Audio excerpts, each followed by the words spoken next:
Anybody can do the they want to do when they feel like doing it. Anybody can go to the gym when they feel like going to the gym. Anybody could show up to work and give 100% when they're in the mood to do so. But what makes successful people successful is what they do when they don't feel like it. I see people writing on my page, oh, Andy, I'm motivated. Oh, I listen to your videos and I get hyped. That's great, and I'm glad that I can get you hyped for 5 minutes. But what do you do after the 5 minutes is over?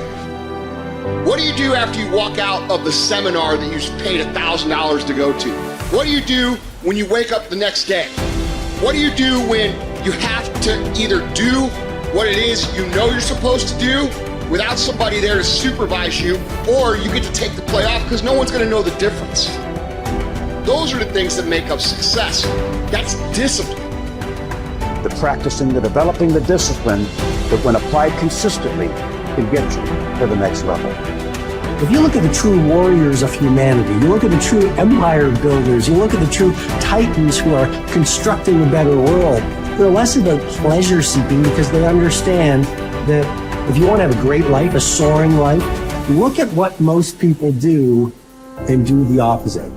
Growth comes through discomfort.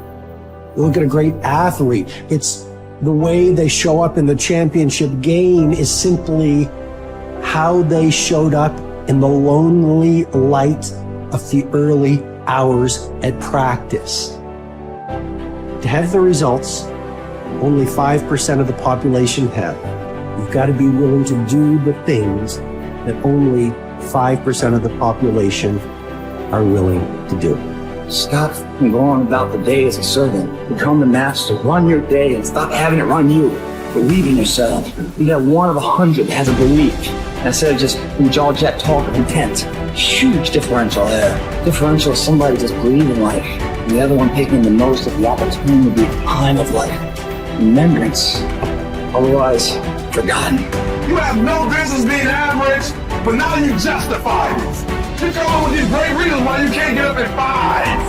You have these great reasons of why you have to do everything, why you don't execute, why you don't finish, why you don't follow through, why you say you'll exercise and you do it for about 10 days and you quit. You've got an excuse for why you're average. I guarantee you, if you were humble enough, if you were hungry enough, if you really wanted what you said, you'd sit down and you'd study what you do and you'd say, I can do this better.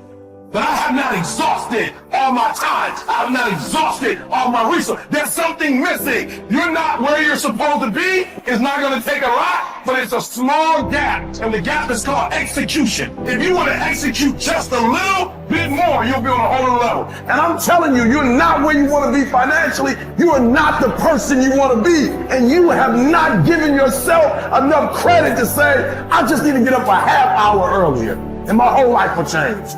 I just need to get up 1 hour earlier. I just need to work 1 hour longer. Doing things that matter take time. Doing things that are great take time. Doing things that are going to get you paid take time. And you can't get around it. You can't outwork time. You can't change it. You can't do anything about it. It's just going to take time. And if you can understand aggressive patience, you can put it into play in your life, you can not only achieve everything you want to achieve, but you can do so with a sense of calm, with a sense of confidence, with a sense of certainty that your life is going to turn out the way that you want it to. It takes faith. You have to trust that things are going to happen. At the end of the day, if you go to bed at night and sleep good knowing you gave every day your all, you can feel good that things are going to happen. If you can understand that it is going to take a long time, and during that time, you are going to have to do absolutely everything you can, you cannot be anything else but successful.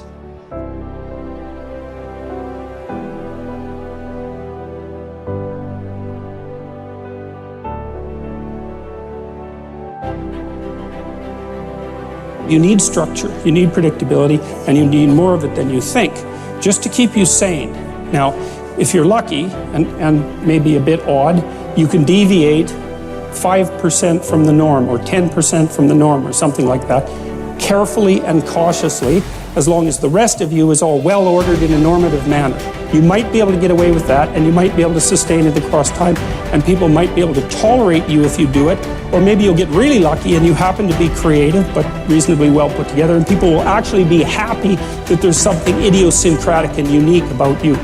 But even under those circumstances, mostly what you want is to have a routine that's disciplined, that's predictable, and bloody well stick to it. You're going to be way healthier and happier and saner if you do that. And then the other thing that you need, because this is one of the things the psychoanalysts got wrong, I think, is that they overestimated the degree to which sanity was a consequence of being properly structured internally, you know. Because from the psychoanalytic point of view, you're sort of an ego, and that ego is inside you. And of course, it rests on an unconscious structure. But the purpose of psychoanalysis is to sort out that unconscious structure and the ego on top of it, and to make you a fully functioning and autonomous individual. But there's a problem with that, because the reason that you're sane as a fully functional and autonomous human being isn't because you've organized your psyche, even though that's important. The reason that you're sane if you have a well-organized unconscious and ego is because other people can tolerate having you around for reasonably extensive periods of time and will cuff you across the back of the head every time you do something so stupid that people will dislike you permanently if you continue.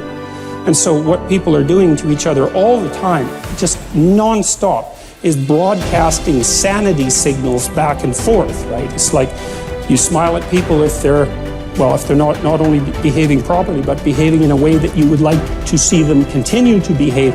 You frown at them if they're not, you ignore them if they're not, you shun them, you roll your eyes at them, you manifest a disgust face, you don't listen to them, you interrupt them, you won't cooperate with them, you won't compete with them. It's like you're blasting signals at other people about how to regulate their behavior so frequently, well, it just makes up all of your social interaction. That's why we face each other, and we have emotional displays on our face, and we're looking at each other's eyes, and we know as much as we can about what's going on with each other, given that we don't have immediate access to the contents of their consciousness. And so partly what you're doing with your routine is establishing yourself as a credible, reliable, trustworthy, potentially interesting human being who isn't going to do anything too erratic at any moment. And everyone else is around there tapping you into shape, making sure that that's exactly what you are. And that's how you stay sane. And so what happens to people too, if they don't have a routine and they get isolated, is they start to drift. And they drift badly because the world is too complicated for you to keep it organized all by yourself. You just cannot do it. So we outsource the problem of sanity.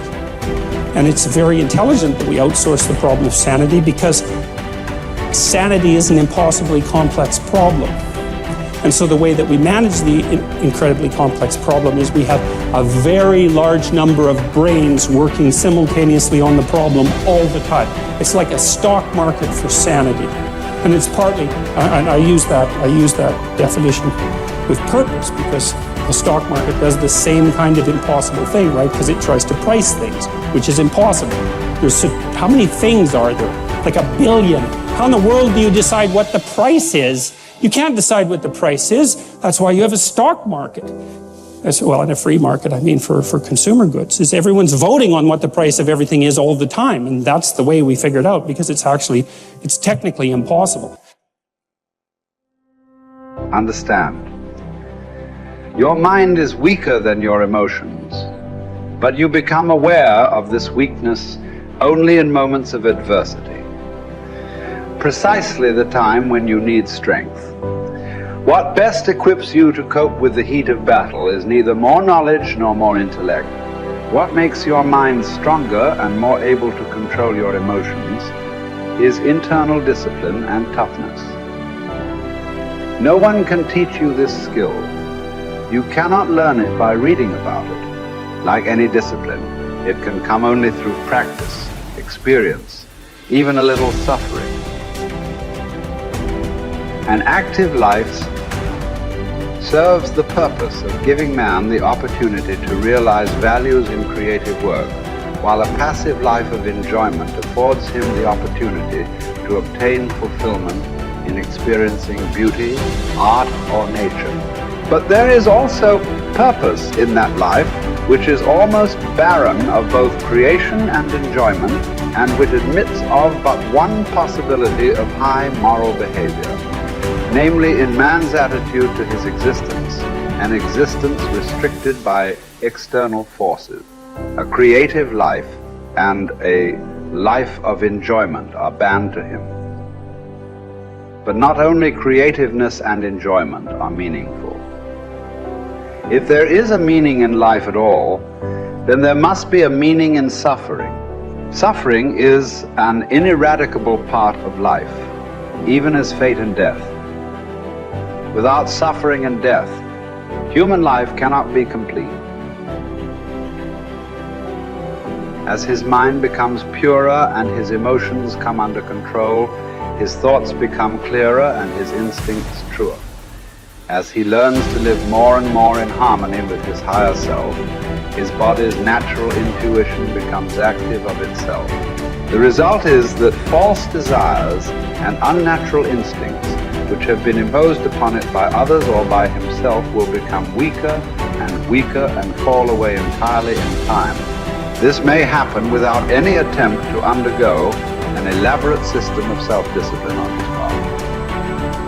Yet it will affect his way of living, his diet, his habits. False cravings, like the craving for smoking tobacco, will vanish of their own accord. False appetites, like the appetite for alcoholic liquor or flesh food, will likewise vanish. But the more deep-seated the desire, the longer it will take to uproot it, except in the case of some who will hear and answer a heroic call for an abrupt change. Persistence and variety.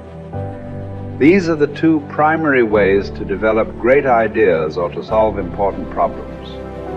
Keep leaning your head against a topic for a long time. Certainly for weeks, possibly for years. And along the way, try many lines of attack. Continue to generate options, explore paths, and propose silly ideas. Copy and paste concepts from widely different disciplines and see if it gets you anywhere. All the while, continue to refine the best solution you've found thus far. What looks like genius may simply be the byproduct of persistence and variety. The tendency to avoid challenges is so omnipresent in human beings that it can properly be considered a characteristic of human nature. But calling it natural does not mean it is essential or beneficial or unchangeable behavior. It is also natural to defecate in our pants and never brush our teeth. Yet we teach ourselves to do the unnatural until the unnatural becomes itself second nature.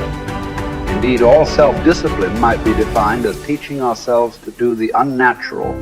Another characteristic of human nature, perhaps the one that makes us most human, is our capacity to do the unnatural, to transcend and hence transform our own nature.